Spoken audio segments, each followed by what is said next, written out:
So our presenter today is Dr. Linda Hoops. Linda helps individuals, teams, and organizations learn to thrive in turbulence. President and founder of Resilient Alliance, Linda brings over 25 years of experience in psychology and organizational change to her work as a consultant, trainer, and speaker. She is the author of Prosilience, Building Your Resilience for a Turbulent World. Linda received her undergraduate degree from Davidson College in Mecklenburg County, and she received her PhD in industrial and organizational psychology from the University of Tennessee, and has served on the faculties of several institutions, including Rutgers, Georgia Tech, and Colby College. And we welcome Linda here tonight. Thank you, Linda. Thank you, Barbara. I'm delighted to be here. My goal here is to spend a little bit of time telling you how I think about resilience after having thought about it and studied about it for 25 plus years. And then I want to get really practical. I want to focus on you as teachers and parents and community members and talk about some really practical strategies for helping kids learn to deal with challenges and also helping ourselves. And then at the end, we're going to focus on this notion of micro challenges and how we can use them to help build resilience muscles. Let me start by talking a little bit about the what and why of resilience. I start with the assumption that we all would love to be in a state of flourishing. And I define flourishing as really having two parts to it. One part is subjectively just feeling good, feeling happy, feeling a sense of well-being. And the other is being effective or productive, bringing our best selves to the world in whatever we do. And that could be as a teacher, as a parent, as a member of a community, as a contributor to a business organization. We're really at our best when we're doing both. And so earlier this afternoon, when we had a little bit longer session, we asked people to just sort of indicate where they were on this diagram. And we had people all over the map. Some people were in the struggling zone where they're not feeling all that effective and they're not feeling all that good. Some people are feeling more in the slacking zone where I'm kind of relaxed and happy, but I'm not being particularly productive. That's kind of the Saturday afternoon zone. The laboring zone is where we're working, we're getting it done, we're doing what we got to do, but it doesn't feel particularly good. And then there's kind of the gold standard, which is flourishing, where we're doing both. You know, we're really feeling good and being productive. And we all move into and out of those zones. You can probably imagine times when you've been in each of those zones. And as we seek to remain and move into that state of flourishing, one of the things that we do is we encounter lots of challenges. So when I think of resilience, I define resilience as maintaining high levels of effectiveness and well-being, that is both dimensions of this flourishing equation, while dealing with high levels of challenge and disruption. So let's take just a minute and talk about challenges. One of the reasons that resilience can't be described as just one thing is that the challenges that we face are not all alike. Challenges come in all different kinds of shapes and sizes. Some of them are big and scary. Some of them are little and annoying. Some of them look like they're going to be fun and then have some hidden surprises. So there's all kinds of challenges, including the ones that we choose ourselves. We invite challenges. I use this word deliberately rather than problems or issues or difficulties, because challenges can cover a wide spectrum of things, and sometimes it's the challenges that we choose that are the best opportunities for building our resilience and for moving into a state of flourishing. So this is actually a model that I put together a while back to explain how I think about the range of challenges that we might face, and to explain why resilience really needs to have a lot of different parts to it. So this challenge map first looks at the fact that some challenges are short and some are long. There are challenges that hit us really quickly, we move through them, we're done with them. You know, somebody cuts us off in traffic, it's over. Some challenges last a little longer, days, weeks, months, and then there are challenges that last a lifetime. Raising a child with special needs, for instance, dealing with an aging parent, having some sort of a health disability, or even taking on a challenging career. There are people who deliberately move into careers that are in dangerous situations, working on the front lines, volunteering in tough places. So challenges can vary in length. And how we deal with them, of course, has to change then. The shorter challenges need a burst of energy and then move through it. The longer challenges need us to measure out our energy and replenish it as we go, because those chronic or enduring kinds of things can drain our energy if we're not careful. Another thing that's interesting to look at about challenges is where they come from. Challenges come from all over the place. So if you look at the left-hand side of this, there are some challenges that we choose. So we consciously choose some challenges, sometimes because they're challenging. We may pursue a graduate degree, we may decide to run a 5K, we may, whatever it might be, there are some challenges that we choose. There are other challenges that are a side effect of choices that we make. You may choose to bring a child into your household. You may choose to get into a committed relationship. You may choose to take on a job, not because it's challenging, but because you want to do it, but it brings challenges with it. Then as we move to the middle of this map, some challenges are just part of life. As I get older, I recognize that there are challenges that sort of come with the territory of getting older. Weather happens, random things happen. So that's the sort of the stuff happens category. Coronavirus happens, just things show up. Then there are challenges at the other end of this spectrum that are more things that happen to us. Sometimes they're based on others' actions that are not intentionally challenging to us, but the mindsets that people have, the behaviors, the cultures that we create, things that other people do that create challenges for us and for others. And then at the very far end of the spectrum, there are some challenges that really come from evil intentions. There are bullies in the world. There are people that set out to hurt other people or take advantage of other people. And all of these things are things that we must meet with resilience to move through our lives and achieve the outcomes that we'd like to achieve. And so the third dimension of the challenge map is how much impact they have, how much of our energy they take to master. So if we can, so I'd like you to think just for a minute about some of the challenges that you're facing and think about where might you put them on the map. You know, where's the child heading off to college? Where's the learning to teach online? Where do some of these things fit? We had a great discussion this afternoon about some of the challenges that show up for parents and teachers and students as we move to remote learning. And that brings a whole bunch of challenges with it.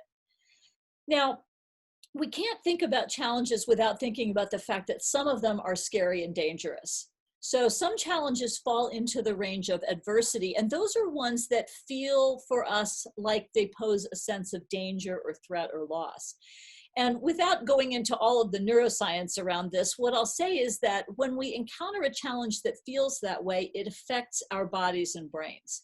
And it makes challenges harder because we have to overcome that part of our brain that is feeling scared and tell it everything's okay so that we can get to the part of our brains that'll allow us to think and reason and so on.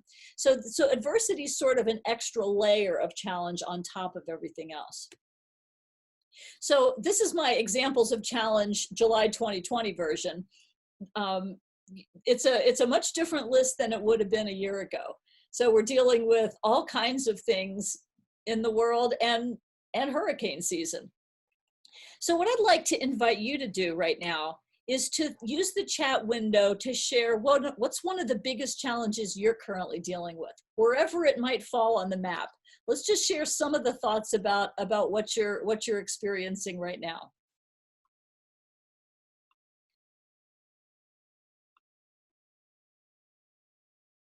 I'll wait just a minute and let some of the chat roll through. Canvas, okay. Reopening the school, accelerated change at yes, keeping up with the pace of change.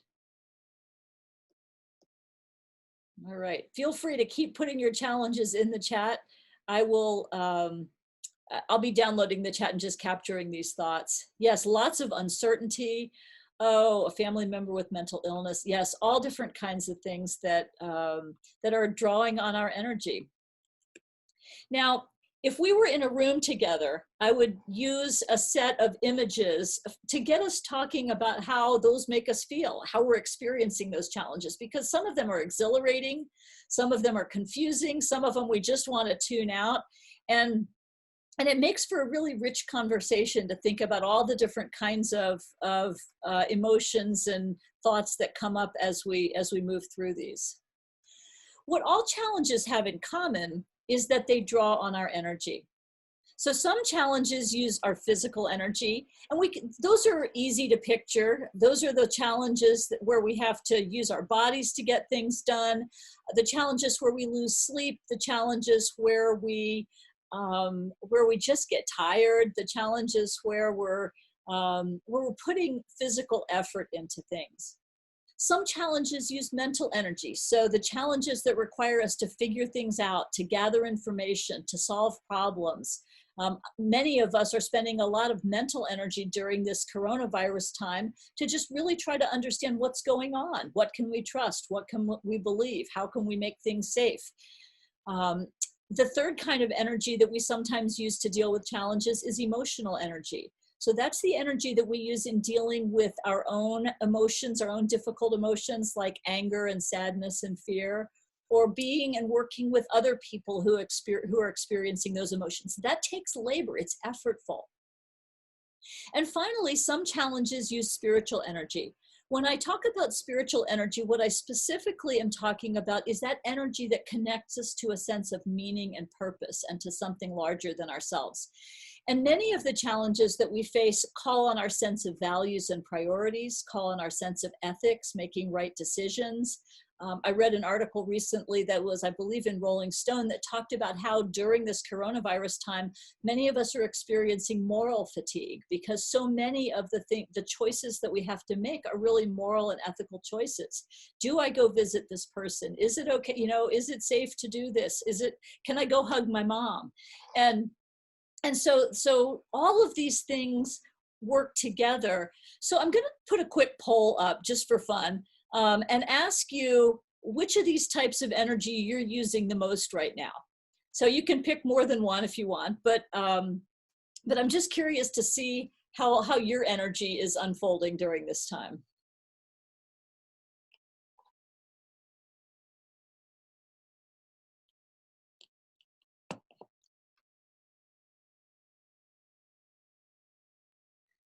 All right, I'm going to take about 10 more seconds and let those of you who haven't voted do that if you want to, and then I'll share the results, which are very interesting.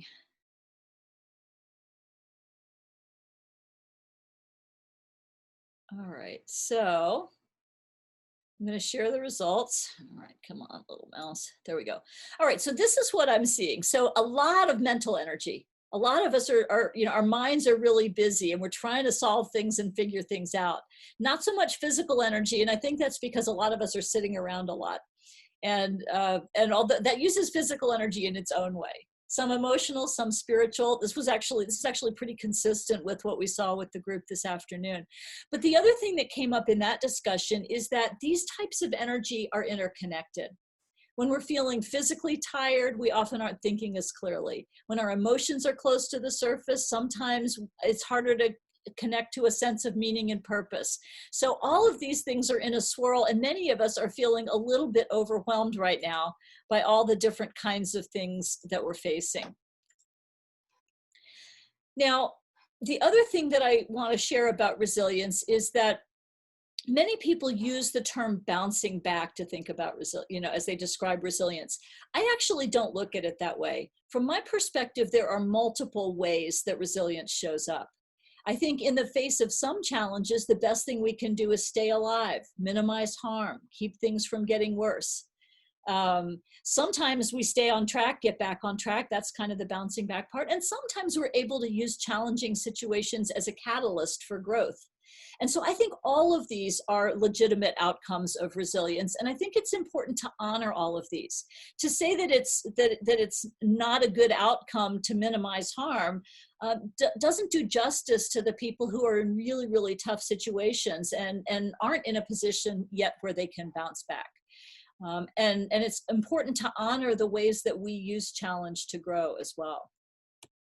So when I think about how resilience really works, people use the term resilience in a lot of ways. They talk about outcomes, they talk about inputs like personality characteristics or behaviors that get to resilience.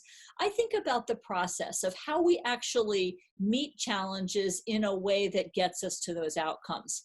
And I read an article recently in a psychological research journal that talks about resilience as a dynamic network of symptoms. And if you look at this model here, this is kind of my rendering of the model, but sometimes when we feel anxiety or worry or fear, it quickly moves to physical symptoms. We start to feel the knots in our stomach or the tension in our body. That may lead us to feel awkward when we interact with people and not be as effective. That may lead to worse outcomes, which make us feel more anxious, which make us feel more hopeless. And so there's this whole network of symptoms that spiral into each other. And when those spirals get serious enough, they can actually become self-sustaining. So we can be in a place where we're just kind of spinning, and the symptoms are feeding on each other. And so from this perspective, what resilience is really about is breaking those links, about not moving so quickly from anxiety to awkwardness, or moving more effectively through a challenge and having the skills to avoid those ineffective interactions, even when we're feeling anxious. Recognizing the physical symptoms and doing something about them rather than letting them move on to the next thing. And so when I think about resilience, I think about the many ways that we can do that we can loosen these connections, that we can slow down the spiral, and that we can actually move it to a more positive spiral where we're feeling more calm and confident, we interact more effectively, and so on. Now, these spirals can describe what happens in individual situations, but then over time, as we encounter one situation, if it depletes our energy, then we have less to move into the next challenge with. And so we're more at risk of that challenge draining our energy. And so we can get into these large scale spirals where we're just sort of moving into a space of despair, moving into a space of low energy where it's harder for us to make the kind of contribution that we want to. So when I think about the ingredients of resilience, I really think about what are all the things that we can do to break that spiral. Now, I also want to make sure that I'm clear about the fact that although coronavirus is contagious, so is resilience. When we're able to have higher levels of effectiveness and well-being, we have a positive impact on others. We can help others become more well-regulated, more effective. That spreads to our community and our workplace, and then has a broader impact on the world. So every little drop of resilience we can build has the potential to have ripples into a healthier and more flourishing world. So what I decided to do in this talk, one of the downsides of studying something for so long is figuring out what to say in an hour that is a good sized chunk of stuff. So I decided I really want to focus on you as parents, as teachers, as community members that have an interest in how we start the process of building resilience with kids, sort of how we lay the foundations for it. And of course, those are helpful for us as well. So I have a model that's the book that Barbara mentioned, Prosilience, talks about these 4 building blocks of resilience. And what I've done is I've taken each of them and just chosen one foundational skill that's connected to these building blocks. And I'm going to focus on some practical advice for how parents can and teachers and community members can work with kids around some of these things. So the first one is around self-regulation. Self-regulation is a term that is used in the psychology world, in the social and emotional learning world, and so on, to talk about how people can recognize when they're feeling disrupted and take steps to return to a place of calm. So in terms of the spirals that I was talking about, this is a really important skill for breaking or slowing the spiral. What this does is it affects our brain system and allows us to learn and grow. So teaching kids how to self-regulate, how to bring themselves back to a place of center and calm is super important. And And so I've been doing a lot of reading and studying about how this works. And without going into like the whole depth of the model, there's some really interesting neuroscience work that talks about how we get in, there are 3 levels of response that we use to approach the world. So at the highest level, level 3, that's the level where we're feeling safe and connected. So safety is super important here. When we feel safe and we feel connected, that's the space in which we learn and grow. This is the space in which kids are able to participate in education. This is the space in which kids are able to really put their best into it and not feel shut down in some way. As we get to a zone where we start to perceive danger, we move into a level of activation. You guys have probably heard the term fight and flight. And this is the zone, it's really mobilization for action. So our energy rises up and we get ready to move, whether it's fight, flight, whatever. And then there's a level that people don't talk about as much. When we feel in imminent danger of our lives, there's a level of immobilization and withdrawal, just sort of completely checking out. So if you've ever seen an animal that's being pursued or threatened by another one, it'll often just collapse.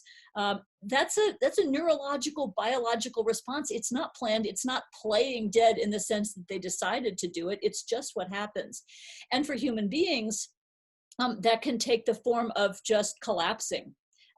Mentally, psychologically, emotionally, or whatever. And so the goal here really is to help people. It's not the goal to always stay in level 3.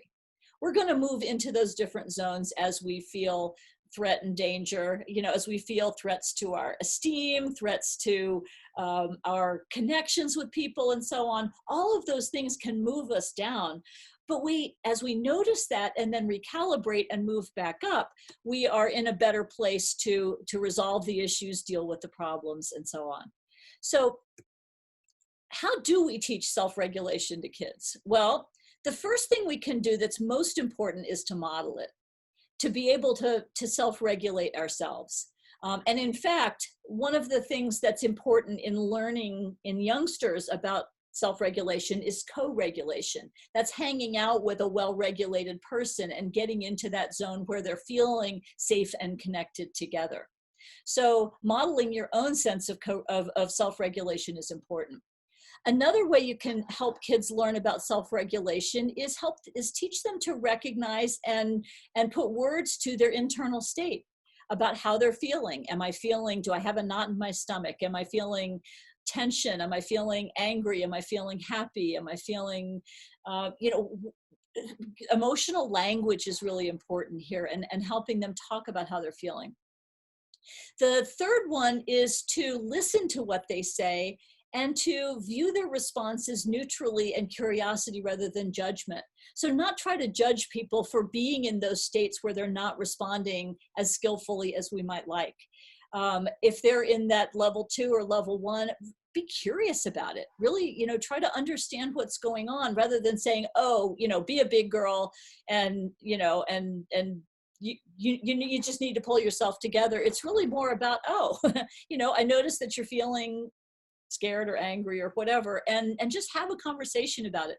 And then finally, practicing and engaging in calming activities so that we know that being in nature, we know that listening to music, we know that moving, maybe healthy touch, hugs, things like that. All of those are examples of calming activities. So teaching them to cycle through that process of being disrupted and then being regulated again is really important. I think we've got time. This is a 2-minute video, and if I did this right, it'll come through. If it's not coming through, tell me and I'll stop it. But I tested it. So this is kind of a cute thing, because breathing is really important as a strategy.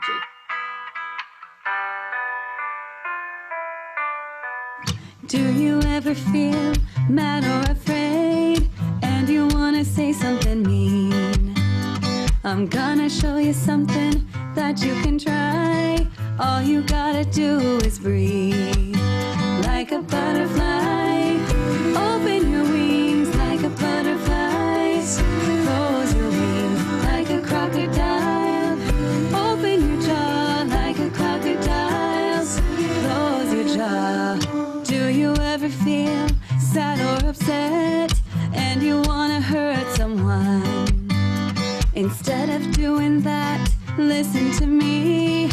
All you gotta do is breathe.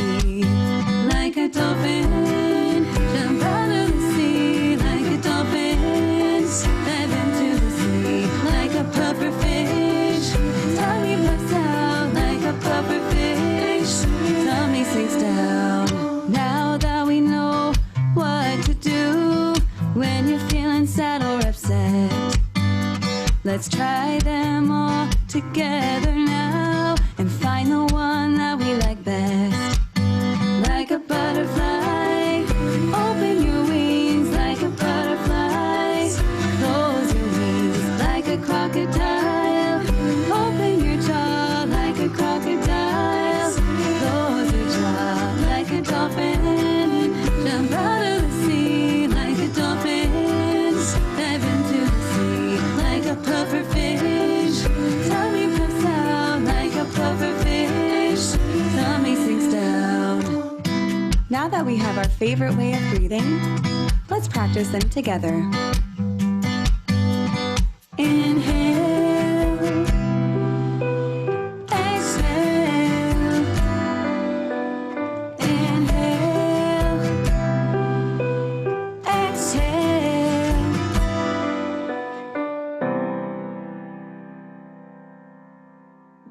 I feel calmer just listening to that, don't you? So that's part one. So that's the first foundational skill, is giving kids the tools to learn how to self-regulate. That is foundational for everything, because the first step when you get disrupted by a challenge is to be able to bring yourself back to the place where you can meet it. So the second thing I want to talk about is a skill that it's kind of an odd one, but it turns out it's really important, and that's the skill of perspective taking. The skill of perspective taking is, many of us sort of assume that everybody else sees the world the same way that we do. We're all a little bit egocentric that way. And so the skill of perspective taking has many, many layers to it. But fundamentally, it's about being able to recognize that there are other points of view and to see them. It's a really important skill for developing relationships. So, empathy and being able to understand what someone else is feeling. But the other thing that it's really useful for is for a technique called reframing, which is where we look at a situation a different way. And so once we get the idea in our heads that there might be more than one way to view something, it's a really important building block for teaching kids to say, well, I'm looking at this as a scary thing, but maybe I could see it as exciting. So this building block skill of perspective taking is the second thing I want to spend a little bit of time on. And so some practical strategies for teaching perspective taking to kids include things like pointing out somebody else's emotions, noticing somebody who's joyful or sad or whatever, and talk with the kid about why they might be feeling that way. Books and movies are great for that. Why do you think this person is feeling sleepy, or why do you think they did what they did? Set an example by talking about and labeling your own emotions. Oh, I'm feeling frustrated right now because I just can't get this done. And for a negative emotion, gosh, it might make me feel better if I had this. And so you can help them develop mental models of other people feeling different ways. As kids get older, you can help them think about, well, what might make this other person feel better? And then a more advanced one for older kids is to talk about how different countries, different cultures, different life experiences, different historical influences might lead people to see the world differently. This is a super important skill in our world today, to really be able to have that empathy and just to understand various points of view.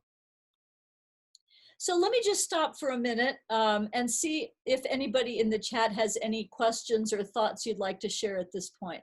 The link to, yes, I will include the link to the video. In fact, I have a little PDF document that I'll post in the chat before we get done. And it's got the link to this video and to one other one that I'm going to show you. So anyway, so that's number two. The third one is about helping kids develop a growth mindset. Some of you may already be familiar with this notion of mindset. Carol Dweck, who's a psychologist, and her colleagues have done a lot of work on this, and she has a book on the topic and a TED Talk and so on. I think I've got links to the TED Talk in the resources document. But the idea is that we have theories of how people are in our minds. We have mindsets about how humans work. And one of the mindsets is a fixed mindset that basically says we come the way we are. You're a smart person or you're not a smart person. You're a strong person or you're not a strong person. A growth mindset basically says we can change, we can grow. Our brains can rewire, we can become more skillful at things through practice. And so there's a lot of research that suggests that when people adopt a fixed mindset and believe that intelligence and capabilities are static, they fundamentally deal with the learning process and with dealing with challenges differently than people who are able to take a growth mindset.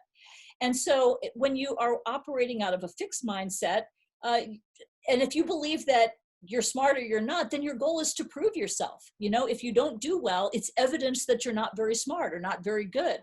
Whereas if you have a growth mindset and you don't do particularly well at something, then the goal is to improve yourself.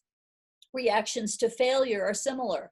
If I fail and I think that it's a sign that I'm not a good person or that I'm a dumb person or whatever, then it signals weakness, as opposed to it's just data, you know, that'll help me learn. You know, is negative feedback judgment or information? So this is a super important thing. And in fact, I wish I'd learned this a lot earlier in life. I got told a lot that I was smart. And so I judged my worth by whether I was getting straight A's. And so, you know, over time, I've become more, Mom, you're on this call. I know it's not your fault. You didn't do it, but it's just the world that we live in. But over time, I've become much more focused on the learning and growth opportunities that are present and the ways in which I'm learning and growing all the time. So how do we help kids do this? Well, one of the first things that we need to do is to watch our language. Instead of saying things like, "Oh, you're so smart. You're such a smart person," focus on the effort about working really hard to solve a problem. You know, avoid labels like this kid's not very good at math. Model it. When you hit a challenge, instead of saying, "Oh, this is too hard," focus on, "I guess I better keep practicing." Talk about what we would call neuroplasticity, but talk about how the brain can become stronger and how we're rewiring our brains all the time and building new connections. And there's one additional thing we can do, which is to introduce the magic word "yet." So I'm going to show you another video, and I couldn't resist this one because it's Sesame Street. And it's about the magic of yet, or the power of yet. How does it go? These no look right. Oh, we'll never get this. You missed the drum. There. 2 plus 2. Oh boy. Emma will never get it right. You tried to add, but the numbers came out wrong. You tried to sing, but you didn't know the whole song. You tried to cook, but the food, it didn't taste right. You tried to dunk, but you didn't get enough hype. You didn't do it right now, but keep trying. You learn how. You just didn't get it yet, but you'll get it soon, I bet. That's the power of a yet. Yet. That's the power of a yet. Yet. That is what you get with the power of a yet. Come on. You tried to ride, but you couldn't make the letter R. You tried to jump, but you didn't make it very far. You tried to drum, but you couldn't find a downbeat. You tried to dance, but you tripped on your own feet. Just breathe, don't lose control. Keep trying and you reach your goal. You just didn't get it yet, but you'll make it soon, I bet. That's the power of a yet. Yet. That's the power of a yet. Yet. Ready, get set with the power of a yet. Break it down now. There's no mountain you can climb. It just takes a little time, 'cause you got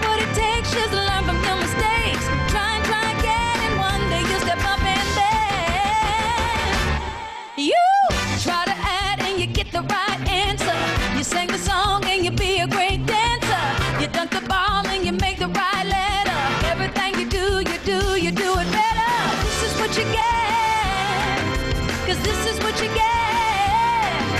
'Cause this is what you get with the power of the yet. That's the power of the yet. And that is what you get.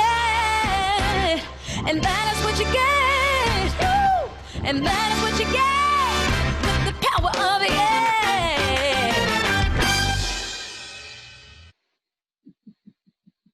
Wah, wah.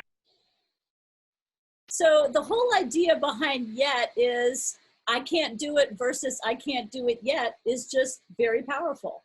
And so I love that. So that's the third thing. That's the third foundational skill. So self-regulation, perspective taking, growth mindset, believing that we can grow and change and build our muscles for dealing with challenges.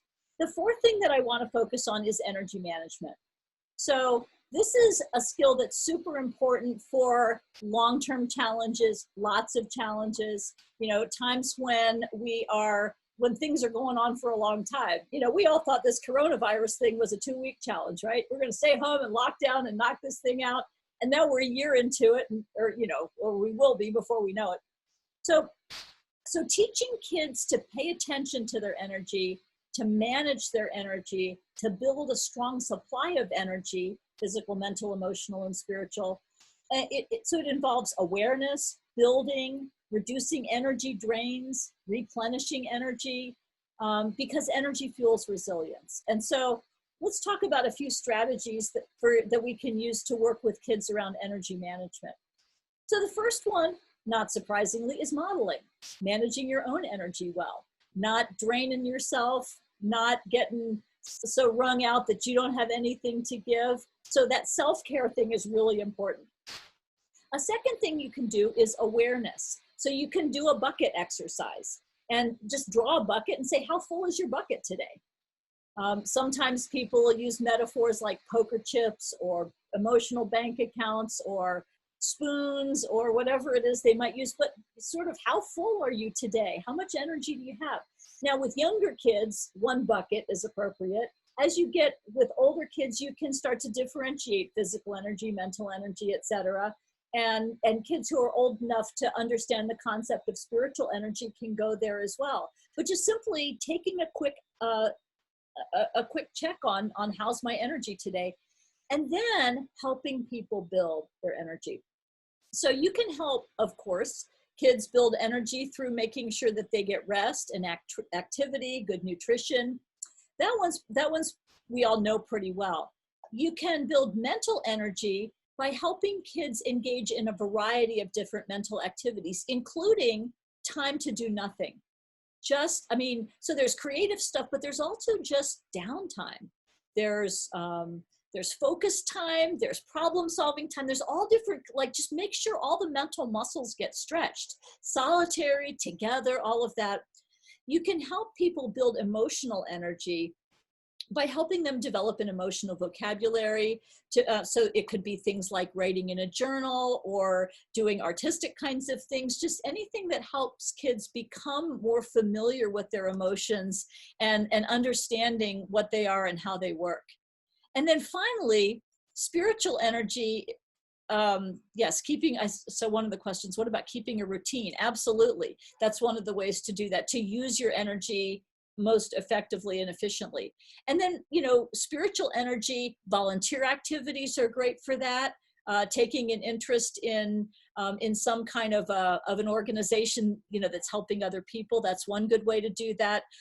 Being part of a community of some sort. Lots of different ways to do that. Some people do it through religious organizations. Some people do it through community organizations. All of these are things that we can build a strong supply of. The other thing that we can do around energy is to watch for signs of overload, is to ourselves be aware of when our kids are running out of energy and take some steps to help them get better before it becomes a problem. Because oftentimes they'll run themselves dry without realizing what's happening, but we can start to pay attention to some of the early signs and make sure that they're taking a nap, that they're getting a hug, that they're getting a little downtime, whatever that might be. And finally, around energy, there's this idea of micro boosts. And micro boosts are little shots of energy that move the spiral in a positive direction. Many times we look at the whole day and we think about all the challenges and we don't pay enough attention to just savoring those little moments that are happy. And it's really just taking a minute to look at how the light's falling on through the window on something, or just noticing something joyful that happened, or sharing something good for yourself, but also for other people. One of the things I've been talking about lately is when you have a little extra energy, create a micro boost for somebody else. Give them a compliment. Say something nice to them. Send a note to somebody to tell them you're thinking about them. Nod and smile to somebody you don't know. All of these things that we do that put positive energy into the universe help us rebuild and replenish our energy and keep it from getting drained. So we're a little low on time, but I want you to think about some examples of any micro boosts you've received lately. If you've got one you want to share in the chat, please do that. I know that for me, I was looking through the light does it for me. I have these blinds in my office and it was making stripes on my face and on the little spider plant that I have over there. And it just made me smile. So anyway, so energy boosts are a good thing to pay attention to. Let's see, we have something in the chat. Virtual volunteer opportunities, taking walks. Yes, absolutely. Walks with your mother, phone call, taking photos. Yes, so many ways to do that. So going out and looking for those. All right, so let's see. So the last thing I want to talk about, and then we'll have a little bit of time for Q&A, is using micro challenges to build resilience. So let me just define what I mean by a micro challenge. So micro challenges are small challenges that are relatively short term, that are challenging but manageable. That is, they're little things that we can get through, but that nevertheless pose some level of challenge, but they don't take a ton of energy. They're good for practice and they're good for insight. So when we see those little challenges, often we blow right by them because they're not that hard, but we can actually use them as a way to notice how we deal with challenges, as a way to do the little biceps curls for our resilience, and to really use them as a practice ground. So here are some ways to work with micro challenges. First of all, where do we find them? Well, we find them every day. Everyday experiences of technology not working, or failing at doing something, or having a dish that we cook not turn out right, or dealing with a cranky customer service representative. Micro challenges are all around us. And then another place we can find them is to break down larger challenges. So most big challenges are made up of a lot of little ones. So figuring out how to teach online is, could be a challenge of figuring out how to get onto Zoom, or figuring out how to do a breakout room, or, we can take big challenges, even challenges like the loss of a loved one, and think about the challenge right now of wishing I could tell them a story and having them not be here. So every big challenge can be broken down into some smaller ones. And so working with a kid, if they've got a big challenge, let's find a small one. Let's find a bite-sized chunk of this that we can take on and that we can master together. And then the third way to do it is to create new challenges. I know parents that are creating challenges for their kids all the time, whether they're athletic ones or academic ones or whatever. They're sort of saying, here, let's take this one on. And then what do we do with them? Well, the first thing we can do is to model problem solving. So modeling our own process of working through micro challenges. You wouldn't believe how much kids look at you as a model. Secondly, work together with kids on challenges. So work side by side with them and talk through, what are we going to do here? And you can even think about the building blocks. So, sort of how do we make sure that we're feeling calm? How do we decide how we're going to approach this? How do we solve the problems together? How do we replenish our energy? How do we, pay attention to our energy? So work side by side. And then finally, if you encounter it, you can't always do it in the moment, but after you encounter a challenge, discuss what went well. How did it go? What didn't go well? What did we learn from it? So think of it as a place for curiosity and not for telling a kid how they could have done something better. This is not the time for that. It's really more about helping them use it as a catalyst for learning. So just to recap, we've got 4 building blocks of resilience. We had one little nugget from each of these about self-regulation, about perspective taking, which is helpful in one of the strategies that we have around reframing. We have the growth mindset, which helps us recognize that we can become better at solving problems. And we have energy management there. And then we have micro challenges as a place to practice. So there's a summary here. I'm not going to read it back to you, but if you view the video, you've got a nice slide here that's got all the key points that I made here.